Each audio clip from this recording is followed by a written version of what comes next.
Hi, everyone. I hope you're all doing safe and well and keeping healthy wherever you are. Thanks so much for joining us today. This talk is being organized by McCann. We're a Palestinian-led educational nonprofit which works to strengthen Palestinian voices on Palestinian rights. This is our second virtual talk and is part of our evening talk series, which up until now was taking place every 1 to 2 months in London, where we're based. The aim of this talk is to create a space in which we bring people together to hear insights from expert speakers on issues around Palestine and human rights more broadly, and to engage in critical, thought-provoking conversations in a safe community space. Before we start, I want to share a couple of points on the talk today. This talk will last for 1 hour in total. We'll have 30 minutes of discussion between the speakers and I, followed by 30 minutes of Q&A, where we will open the floor to questions from you, our audience. Please do submit questions throughout the talk. Just type your question into the chat bar and make sure it's addressed to McCann Rights. The chat bar will be closed from the audience 5 minutes before we start the Q&A. So please be sure to send any questions that you have throughout the talk. We also want to make sure to let you know when the 5-minute mark approaches so that way you can have your question to us in time. When we take your questions, we'll attribute them to you. So please make sure that you have your correct name on the Zoom video by clicking on the dots in the corner of your own video and then clicking rename. Lastly, if you prefer to remain anonymous, please just let us know when you submit your question. And finally, some Zoom-related pointers. Please keep your microphone muted throughout the event with your video disabled. We suggest you right-click on someone who is not showing their video, so it looks like a black box, and select Hide All Non-Video Participants, so you only see the people who are speaking. Lastly, you can choose the view you prefer in the top right-hand corner of the Zoom screen. Click on Speaker View or Gallery View. Today, we are very excited to be joined by Dr. Yara Hawari and Mariam Barghouti, two organizers in the Palestinian feminist movement, Tal’3at. Dr. Yara Hawari is a Palestinian writer, academic, and political commentator. She is currently the Senior Palestine Policy Fellow of Al-Shabaka, the Palestinian Policy Network. In addition to her academic work, which focused on indigenous studies and oral history, she has written for various media outlets, including The Guardian, Foreign Policy, and Al Jazeera English. Mariam Barghouti is a Palestinian writer, researcher, and political commentator. Her writing has been featured in Al Jazeera English, Huffington Post, The New York Times, The Intercept, and others. She is also a lecturer of sociology at the Arab American University in Palestine. Both of our speakers, Yara and Mariam, join us today from Ramallah. I'm Sarona Bedouan, Outreach Officer at McCann, and I'll be facilitating today's talk. We also have behind the scenes my colleagues, Hussein Khalidi and Salwa Abu Warda. You won't be able to see them, but they will be the ones writing to you in the chat bar, collecting your questions, and making sure everything runs smoothly. So, a brief background on the topic of today's talk before I bring in our speakers. Next week marks the 72nd year of the Nakba and the establishment of the State of Israel, what Palestinians commemorate as the catastrophe, when over 700,000 Palestinians were expelled from their homes. This year, on May 15th, which is Nakba Day, or so-called Israeli Independence Day, there will be no protests or celebrations to mark the occasion. The COVID-19 pandemic is dramatically shifting what is seen and heard in public spaces. With it, we have seen the enforcement of quarantining and social distancing measures across the globe, policies that have shed light on the existing structural inequalities many marginalized communities were already experiencing before the pandemic. For Palestinians, it is not only a matter of navigating life through these new measures, but also confronting the forms of fragmentation brought about by Israel's occupation and apartheid system. Checkpoints and physical barriers, an ID system that allocates Palestinians different sets of restrictions depending on their geographical locations, curfews and imprisonment are only a few of the ways in which separation and isolation are enforced by the Israeli state to control Palestinians. The breadth of this state-sanctioned violence, however, is not experienced equally. Asiwar, a Palestinian women's support NGO, says the number of calls it has received in recent weeks has risen by 30%. Counseling hotlines of other women's organizations, like the Palestinian Working Women's Society for Development, has also seen a dramatic increase in the number of calls. And according to Tal’3at's Suhair Assad, at least 5 women have been killed by their abusers since the start of the lockdown. This experience is not limited to Palestine. Since the start of the lockdown, we have seen a rise in domestic violence against women globally.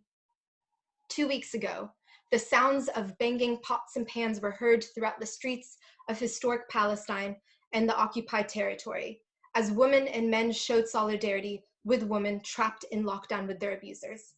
This call to fill the streets with the sounds of anger and solidarity was issued by Tal’3at to make the vital point that home is not always a safe place, especially whilst living under oppression, occupation, and apartheid.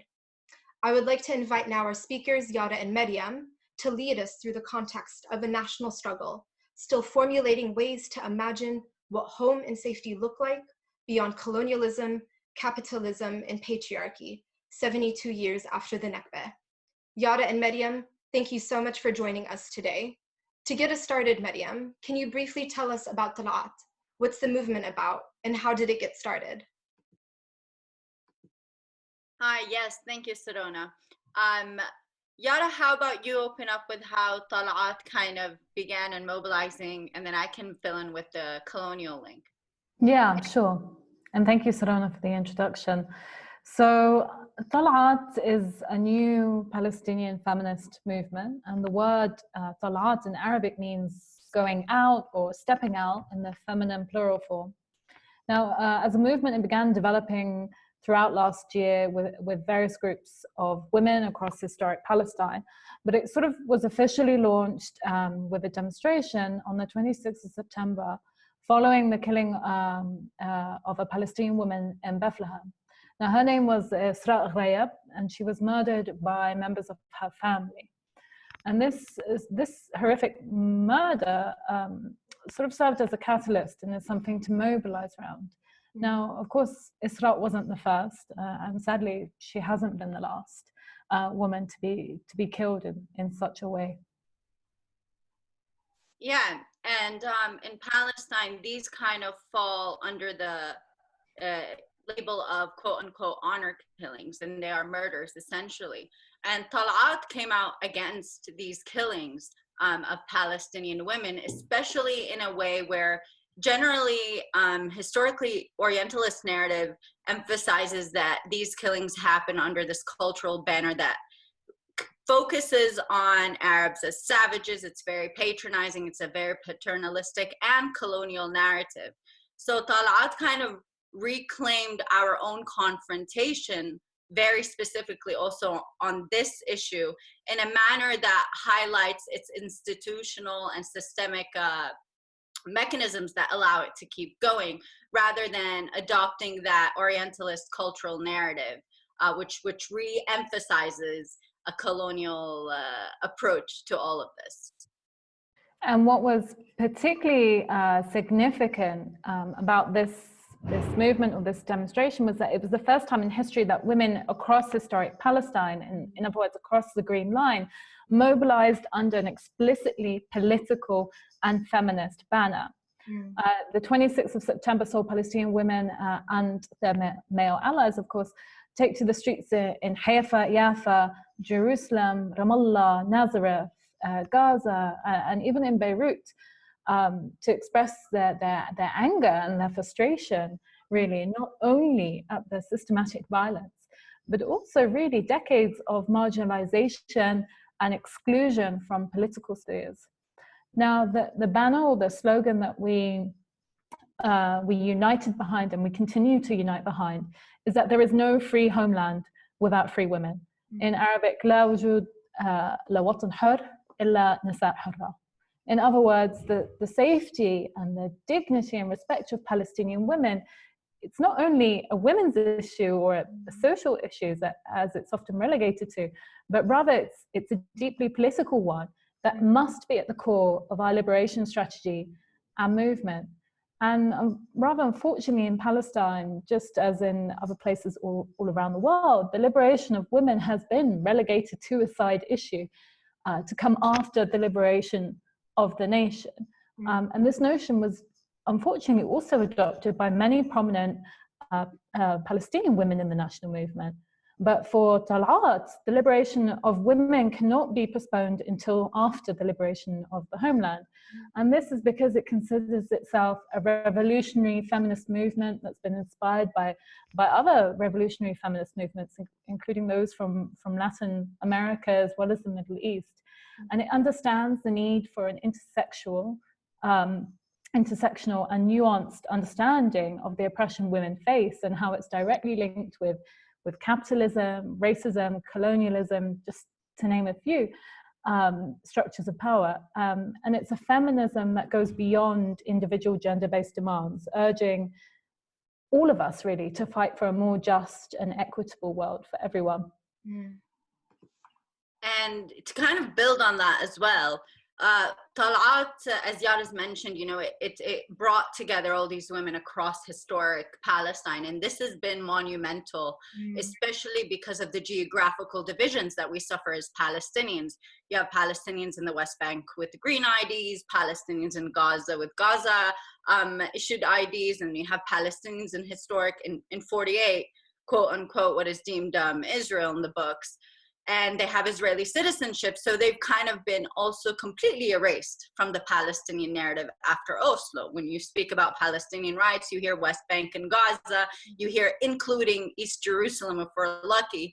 Tal’3at kind of rejects this narrative and looks at Palestinians as Palestinians while understanding the specifics, the geopolitical and economic specifics of each region and what the different communities have to deal with, but maintains that we are all Palestinians. So recentering that in the Palestinian narrative, especially as a movement that includes social and political issues as undivided, allows for bringing back to the forefront a more whole vision of what Palestine and Palestinians are. Excellent. Thanks so much both for answering that. And I think it's a really helpful way to look at how Tal’3at, as you both kind of briefly touched upon, is kind of this latest manifestation of what's been happening for decades. But I do think it's also important to look at the groundwork which was historically laid by women's movements previously that gave way to movements like Tal’3at. So Yara, if you can please give us some context on women's organizing and women's movements in Palestine around the time of the Nakba. Yeah, I think it's important to note here that Palestinian women have long been politically active, even before the Nakba, the 1948 ethnic cleansing of Palestine. As Palestinians, the Nakba serves as such an important temporal point and a demarcation line, so that everything is either pre or post Nakba. But it's important to emphasize that Palestinians were politically active and were articulating nationalist rhetoric before the Nakba and before the foundations of Israel, the Israeli settler colonial entity. Just to give an example, in 1917, Palestinian women took part in demonstrations against the Balfour Declaration, the British document that promised a homeland for the Jewish people in Palestine. Many women's associations at the time organized themselves under this banner of the Arab Women's Congress, which actually later had its first convening in 1929 in Jerusalem. Now, this Congress created an Arab Women's Executive Committee that would carry out decisions and serve as the beginning of an organized women's movement in Palestine. Now, admittedly, many of the women who were involved in this committee were of the urban upper and middle classes, particularly of Jerusalem, and many of their work was sort of involved in community organizing and charitable works. But still, it's important. This was a political body, and many of the members were very confident. Many of the women members were very confident, even making speeches in spaces that were traditionally dominated by men, such as the Haram al-Sharif and the Church of the Holy Sepulchre. Now later, during the Palestinian uprising against the British in 1936, Palestinian women not only participated in demonstrations en masse, they were actually also part of smuggling operations, delivering weapons and supplies to guerrilla fighters. And this is where rural and working class Palestinian women actually played a hugely vital role. They hid guns in their clothing or in the fields, and they traversed, really quite harsh terrain, sharing really important information with guerrilla fighters, such as the British troop locations and supply routes. Now, over a decade later, with the Nakba in 1948, which ripped apart Palestinian society and devastated the social and institutional infrastructure that the women's movement had been building in preceding decades, women were totally ripped apart from their spaces of organizing and community building. And we know that it was a time of total devastation. Over 750 Palestinians were forced to flee their homeland.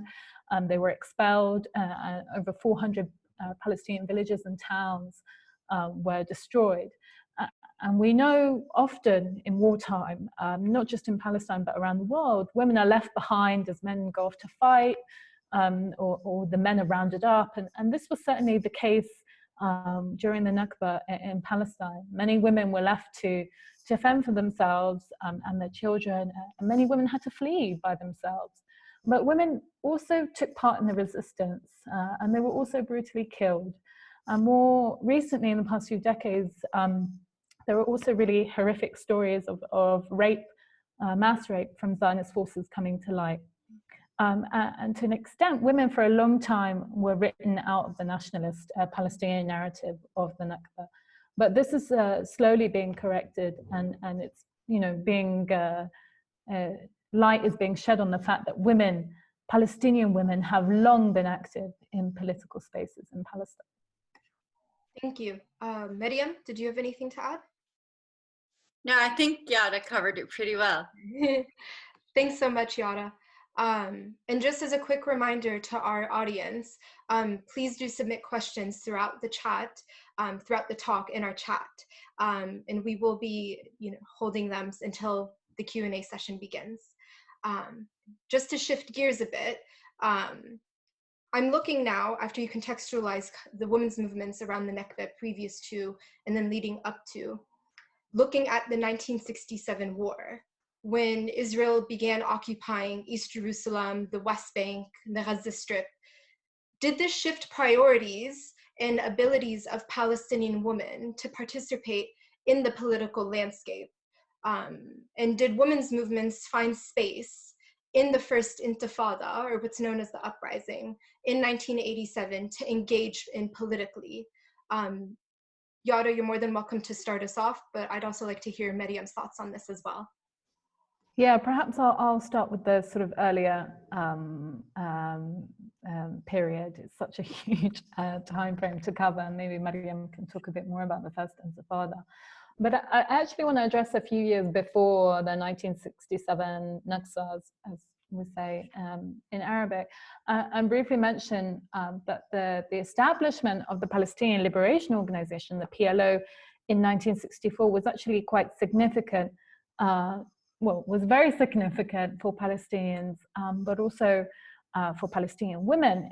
It provided a sort of re-centralization and an institutional home for many civil society organizations that were established during the Nakba, before the Nakba. And it gave a sort of new national energy to these old networks and to new ones. There was a rapid and very enthusiastic institution building that followed the establishment of the PLO. And it actually created many more employment opportunities, especially for women. And additionally, the General Union of Palestinian Women formed in 1965. And this brought many women's organizations under its umbrella, really reviving the Palestinian women's movement. Now, these organizations offered educational, medical, legal, social, and vocational services to women. They undertook advocacy, they created links with other women's organizations around the world. Now, after the occupation of the West Bank, Gaza, and the Syrian Golan in 1967, the General Union for Palestinian Women really began sort of responding to the most immediate needs of Palestinian women and also children, including organizing and establishing health centers and orphanages. Now, in the late 1960s, the political party Fatah took over the General Union for Palestinian Women, and it's actually since dominated the organization.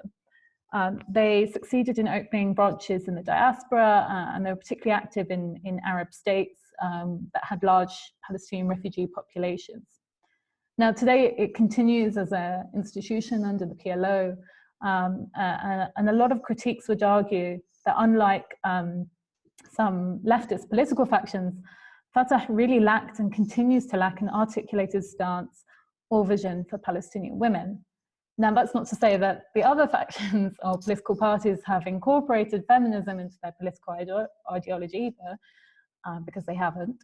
But they have perhaps slightly paid a little bit more attention than Fatah. Now, around the time, I just want to go back a bit and mention that around the time of the formation of the General Union for Palestinian Women were also involved in armed resistance. And most major militant political factions established training camps for female revolutionaries. A particularly well-known revolutionary was Layla Khaled. She was a member of the leftist Palestinian Front for the Liberation of Palestine, the PFLP, and she captured international attention for her role as a commander in an operation, which made her the first woman to hijack an airplane. Now, Layla Khaled went on to become a speaker in the international solidarity scene. Another important member of the PFLP was Shadia Abu Ghazali. She was one of the first Palestinian women to take part in military resistance after 1967.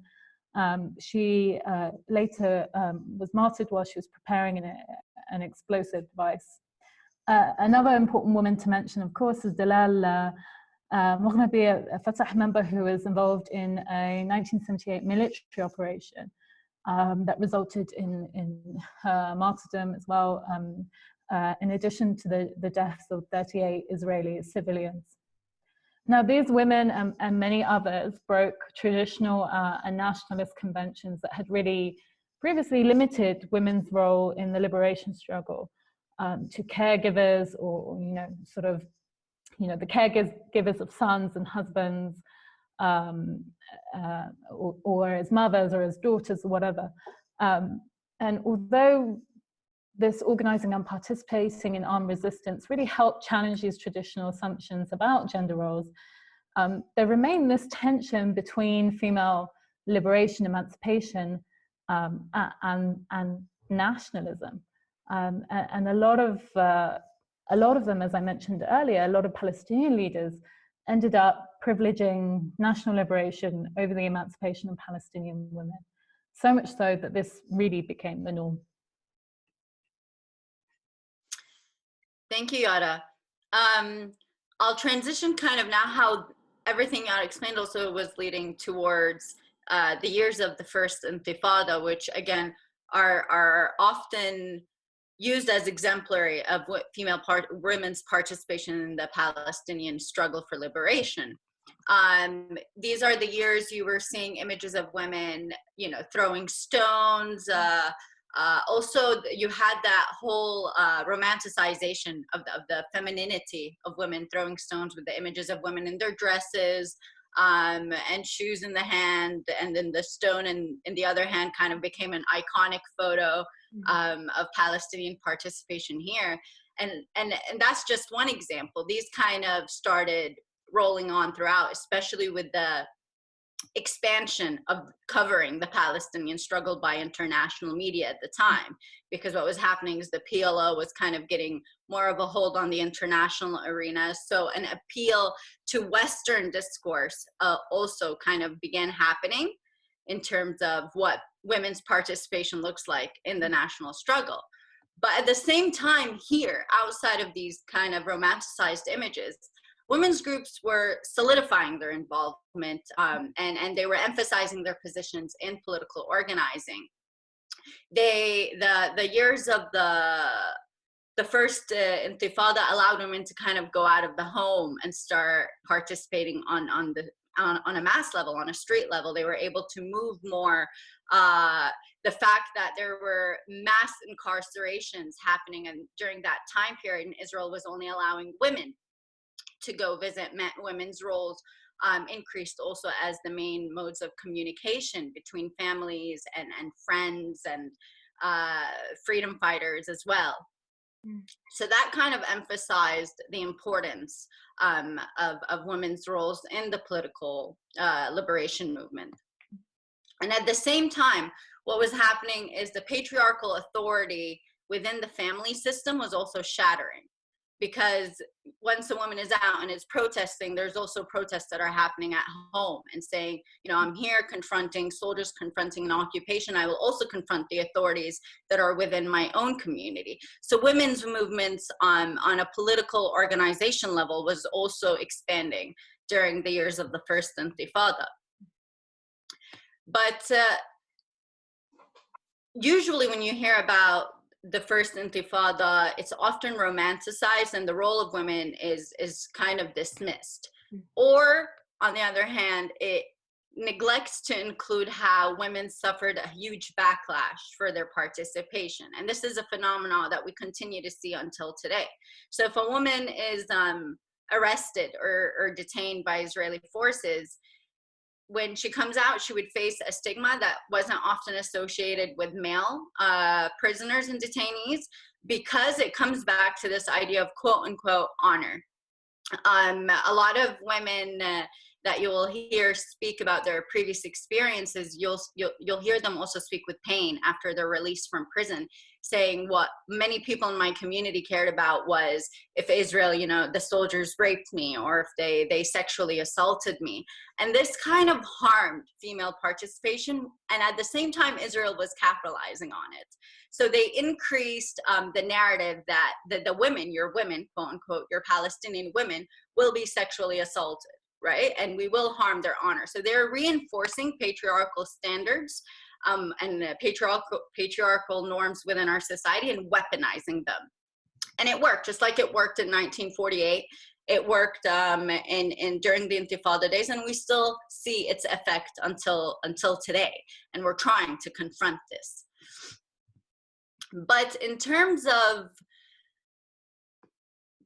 the finding space, women finding space in during the first Intifada, or now, I wouldn't say we found or they found space. I would say they created space. It wasn't given to them. Women had to fight for that space, and we continue to still fight to highlight that even the things such as that are often relegated to domestic chores or placed on or emphasizes gender roles for women, such as the cooking and the cleaning and the, you know, taking care of the domestic sphere, it's as if dismissed as unimportant. And the years of the first Intifada highlighted just how important those were to the national struggle. The fighters had to eat, and it was women that were able to cook on a mass scale for the entire villages and make sure everyone still had their energy. It was the women that ensured the education sphere kept going, and children were able to continue and pursue their primary and secondary education. It was women that were able, because Israel is inherently masculine, because the colonial endeavor is masculine and it is patriarchal, they were using that for the benefit of the Palestinian struggle. So if men couldn't travel across the checkpoints, it was the women that would go, because obviously the soldiers within their patriarchal understandings assumed that Palestinian women are these just women that stay at home, that it's very patronizing, it's very paternalistic, we're dumb, we don't think, we don't engage, we have these very specific roles. And so Palestinian women actually instrumentalized that for the benefit of the cause. And a lot of the creative methods during the first Intifada that everyone speaks about today, such as the communal gardens that were created, like the songs that were used on checkpoints to warn if there's soldiers coming to raid. These were all created by women. It allowed for also a restructuring of how Palestinian mobilization can take place, which you saw later on in like 2011, 14, 15, with the rise of the protests across the villages in Palestine, and how it was very, it was unarmed essentially, but it used a lot of the same methods that were used during the first Intifada. So you see kind of the impact in that, in maintaining and providing Palestinians with more tools to confront the occupation. Great. Thanks so much, both. Those were really in-depth and really helpful answers. I now have just one last question, and it's actually related to an article you recently wrote, Mariam, calling the conditions in which Palestinians are fighting the virus, the COVID-19 virus, a lion's den. Can you please explain what you meant by this, and potentially call on any potential obstacles and challenges that the establishment of the Oslo Accords brought into creating the conditions of this quote-unquote lion's den? Yeah, Yara, would you like to speak a bit about the Oslo Accords, and then I can bring it back to the current standing related to the pandemic? Yeah, sure. Well, I think a lot of people, a lot of non-Palestinians might be surprised about this, but Oslo actually set about in motion a depoliticization of Palestinian civil society, and that included the many of the Palestinian women's groups and the sort of Palestinian women's movement. The Oslo Accords not only created this new framework for peace and state building, they also, set about this fundamental transformation of Palestinian society. All this foreign aid flooded into Palestine, and it created a situation where civil society really became dependent on external patronage, whereas before, it was mostly the political parties, the Palestinian political parties, that supported civil society organizations. Now that the post-Oslo era saw a deliberate weakening and breaking of these ties between the political parties and civil society, and it's a process that a lot of people actually call NGOization of civil society. Now, what happened was that the professionalization and the bureaucratization of civil society organizations created a distance between them and grassroots communities. And the focus of these organizations became centered around project deadlines, budgets, funding proposals, annual reports, sort of these things that I'm sure many in the audience are very familiar with. And it was all answerable to an international donor community. So the shift to a donor-led agenda also distanced many of these organizations from the politicized rhetoric of liberation and nationalism. And many groups within the sort of women's movement were also subjected to this transformation. And it's a change that's particularly noticeable in the post-Oslo lexicon of women's rights within Palestinian civil society.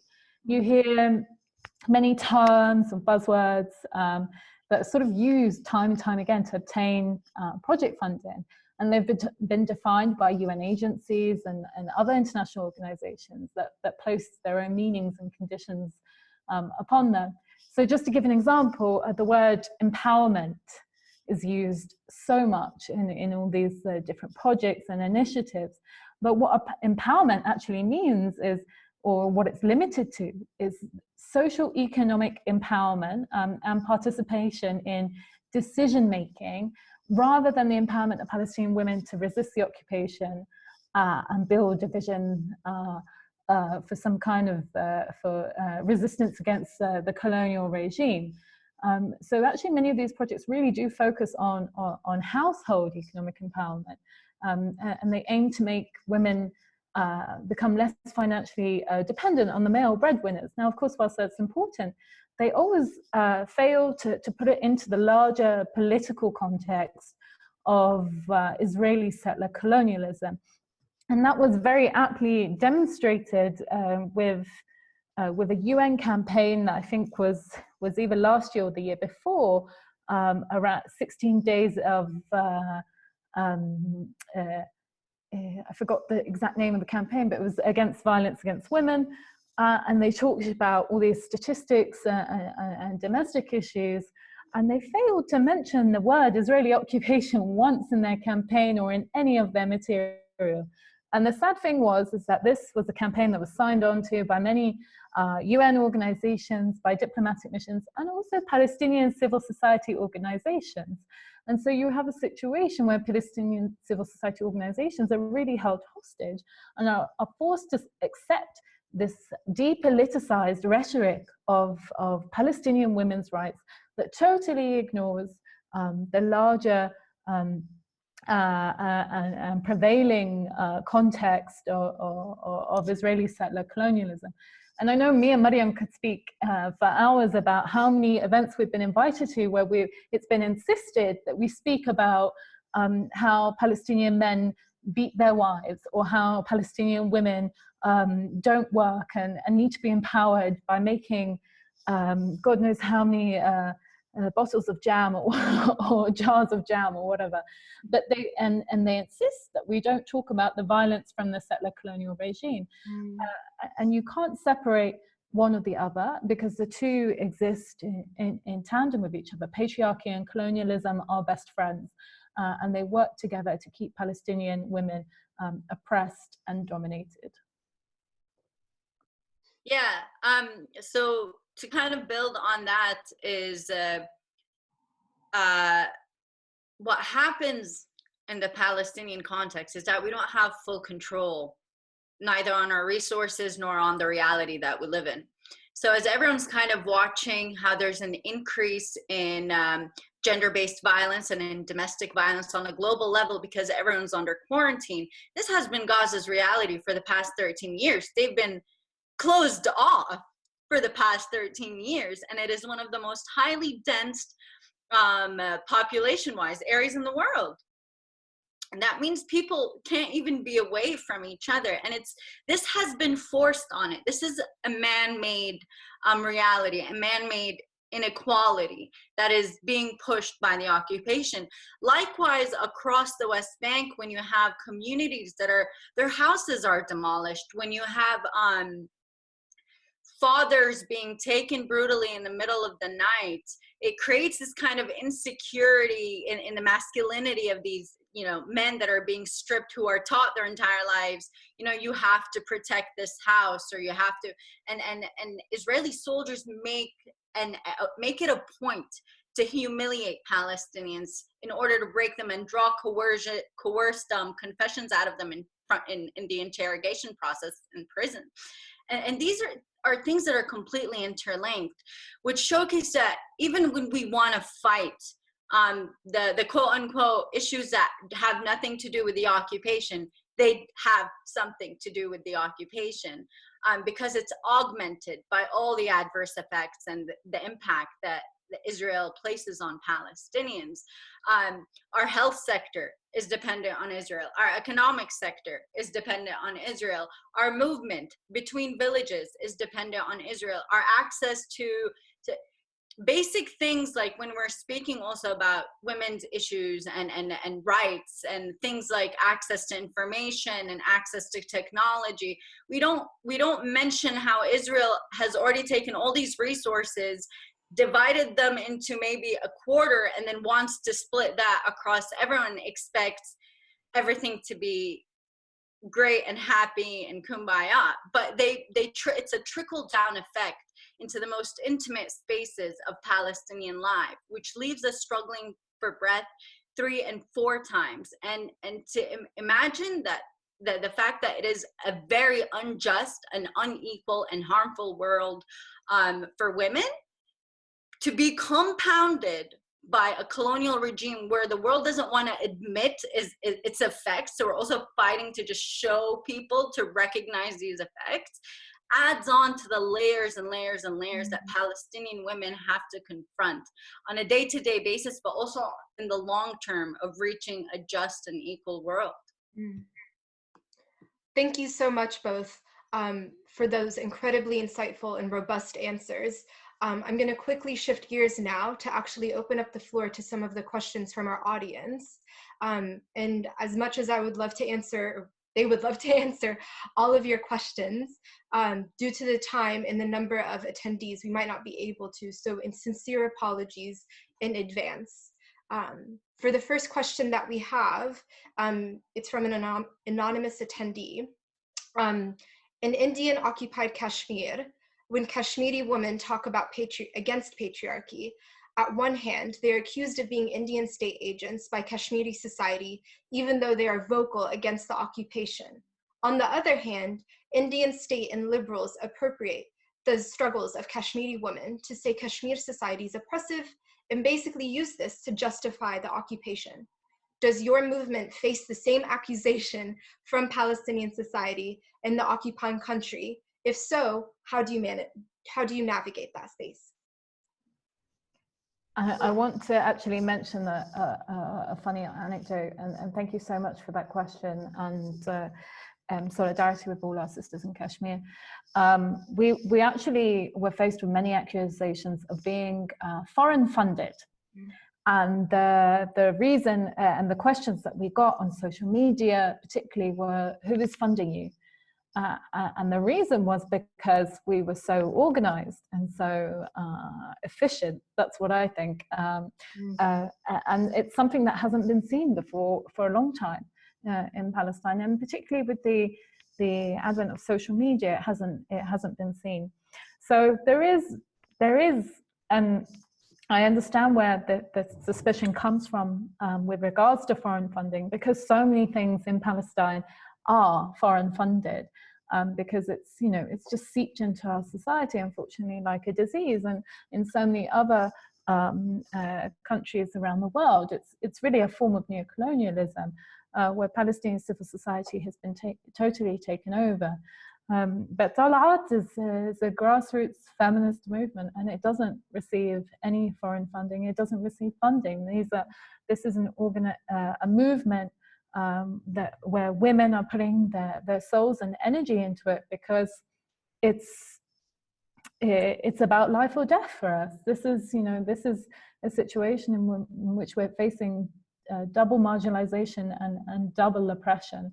And so for us, there is no option but to take part in a movement such as this.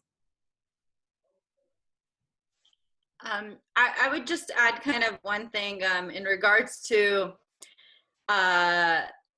first of all, usually any movement that confronts any oppressive power is going to be called foreign funded or Western backed. And we've seen this with Tal’3at, we've seen this before in political mobilization. It's a form of discrediting any movement as one which wants the best for the respective community. It's the quickest go-to that we've seen used on and on and on.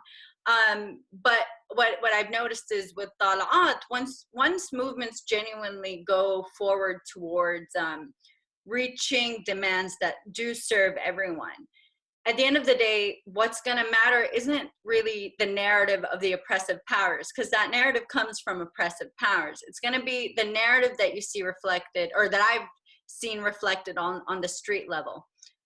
So one different and one very empowering thing for me with Tal’3at was that despite all the critique and backlash that we were getting from people which support the patriarchal status quo, was so much support for our movement, even from individuals and groups that couldn't physically be with us on the street. There was that backing and that support that kind of pushed us to the forefront, and really, really did give us the extra breaths that you need in these movements.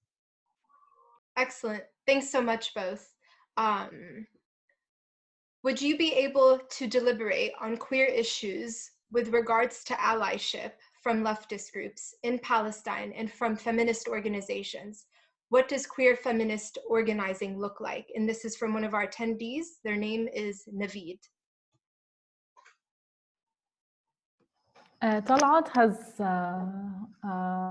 incorporates a feminist revolutionary ideology that is, of course, about queer liberation it goes hand in hand with our liberation, and it can't be separated. The two cannot be separated. As a movement and as a group of women, we have very strong, we have members who are part of the queer organizing scene, and we have very close contacts with the queer community in Palestine, and it goes hand in hand. As I said, it's a feminist ideology that is to be that is for everyone. Now, unfortunately, Palestine is not one of the safest places for the queer community, and recently, in the last year, we did see a sort of direct attack against one of an organization here in Palestine by it was by the police, I believe, by people within the Palestinian Authority, and it was a very sort of horrific attack against them in the form of a statement that was directly against them, and many of us took a stand for it, and we continue to take a stand against attacks like that, because it's so imperative that our liberation as Palestinians is liberation for everyone. And I'd also like to add, in Tal’3at as well, there's, we also draw on a lot of the community organizing from queer organizations here in terms of redefinition and reclaiming, where we've learned we have to kind of reject the methods of confrontation that are imposed on us from movements that aren't here, especially colonial movements abroad, and to reclaim and redefine as it applies to our own community and needs. And this has been something that kind of also enmeshed with Tal’3at and its approach and its organizing and a learning process as well, and has been highly influential in our movement. Thanks so much, both. Next question from an anonymous attendee. What does Tal’3at's activism have in common with other feminist movements in the Arab world and around the world? And how does it distinguish itself from similar regional and international movements? Well, firstly, I think it's important to note that we don't necessarily want to distinguish ourselves. We want to be part of a radical and revolutionary feminist vision, and we take inspiration, as I said when I was introducing Tal’3at, we take inspiration from so many other women's movements, radical feminist movements that have come before us, including in Latin America, and these are really great sources of inspiration from us. But we also, take inspiration from our ancestors, from the women that came before us, who were articulating a revolutionary feminism without perhaps doing it in a way, using a certain rhetoric or discourse that we use now, but by really sort of breaking gender norms, by being actively part of the resistance struggle against the colonial regime. These are really the women that we look to inspiration from, and whilst they weren't perhaps speaking in a certain discourse academic way that perhaps me and Mariam are speaking in, they were really the pioneers of this, and for me certainly, and for so many women in Tal’3at, we look to them for inspiration, because the Palestinian women's movement did not begin with Tal’3at. It began many decades beforehand, and this is merely just one of the latest manifestations of this revolutionary tradition. Mariam, would you like to add anything? Just on kind of the similarities between Tal’3at and in the Arab world is this emphasis on any women's movement is completely interlinked to social and political. We don't divide, and you see that across kind of the Arab world, where we build on each other in this regard. Great, thanks both. Next question from an anonymous attendee. How much does the Israeli colonial regime instrumentalize and feed the Palestinian patriarchal system for its own interest? Mariam, would you like to start us off, or Yara? I'm gonna let Yara start you off. As I said, I don't know why we're laughing. It's not amusing, but I'm sure there's a story that me and Mariam are both thinking about somewhere. as I said earlier, unfortunately, colonialism and patriarchy are best friends, and they really work together to prop each other up. And you see that so much with the Israeli regime, really sort of enforcing and encouraging gender norms within Palestinian society and reinforcing patriarchal structures. Because at the end of the day, it's to Israel's benefit that 50% of the population, the Palestinian population, i.e. women, are marginalized and demobilized, as it were. They don't want Palestinian women to be active. And there are, many really horrific ways that Israel does this. And one of the ways Mariam touched upon earlier is through using women's bodies against them. So when we see Palestinian women being incarcerated and detained, they're often threatened with sexual violence. Many of them, especially the young women and girls who are detained, often experience sexual harassment. And because it still remains quite a big taboo in Palestinian society to talk about these things, Israeli soldiers know that they won't, and that they won't. That women won't talk about what happened to them, the trauma that is inflicted upon them. And so it's really a vicious circle that women, Palestinian women, have to endure. And of course, so many women around the world have to endure having their bodies used against them. But, these are just one of the many ways. And so many other women are punished for their political activism or their political roles. For example, Khalida Jarrar is one of them. She's a Palestinian legislator who is currently being incarcerated and is repeatedly incarcerated. And it's a punishment not only for her political role, but also because of her role on the Palestinian ICC committee. Mm-hmm. Mariam, do you have anything to add? No, I think that's a good cover of it. Thank you. And just a few more questions, I believe. This one is from an attendee named Fahima.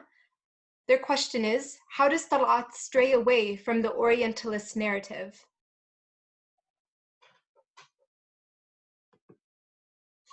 Other than completely rejecting it,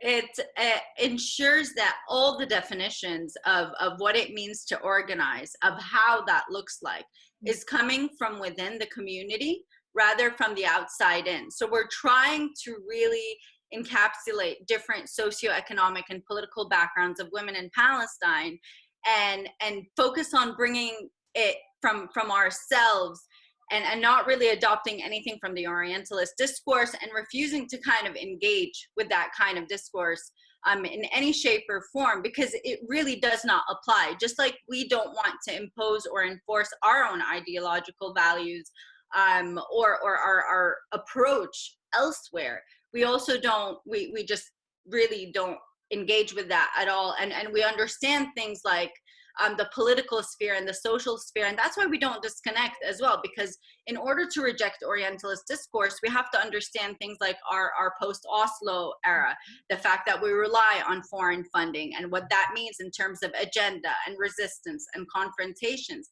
The fact that we don't separate allows us to inherently confront Orientalist discourse as well.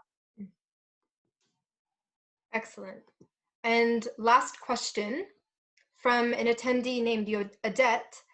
Can the speakers talk a little bit about the impact of the religious discourse in the women's movement, especially in the Gaza Strip?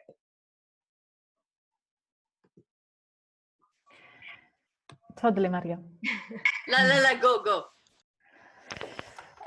I think there has to be, I think this feeds in a little bit to the previous question with regards to Orientalism. There is an assumption that, especially among many in the West, that a radical revolutionary feminism is a secular one, or it's a one where women cannot be religious. And that's something also that we reject. Tal’3at is inclusive of all Palestinian women who support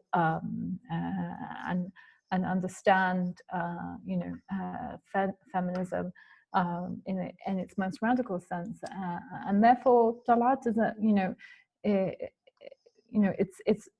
it's recognizing of the fact that many women in Palestine are religious, and religion plays a huge part and fundamental part of their lives, and it's not something that we will reject or ever reject, and it's something that's also part of our heritage as Palestinian people. Religion, the three main religion the three main monotheistic religions are a part of our heritage, and it's not something that we will reject at all.